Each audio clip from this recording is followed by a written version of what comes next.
মাস নবীর রওজা দেখি আকাশে বৃষ্টি হয়। বুঝেন তো,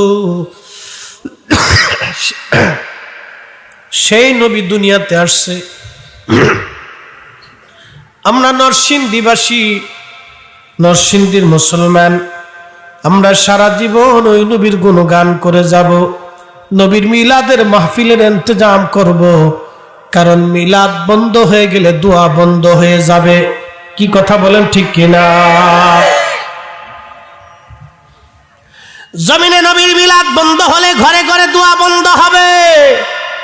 আমরা চাই লক্ষ্মীপুরবাসী ঘরে ঘরে মিলাদ চালু থাক, ঘরে ঘরে দোয়া চালু থাক। কথা ঠিক কিনা? আচ্ছা, আজকে শামীম হাসানের বাড়িতে মাহফিল, দোয়া কি শুধু শামীমের দাদির জন্য বা বোনের জন্য হবে না সবার জন্য?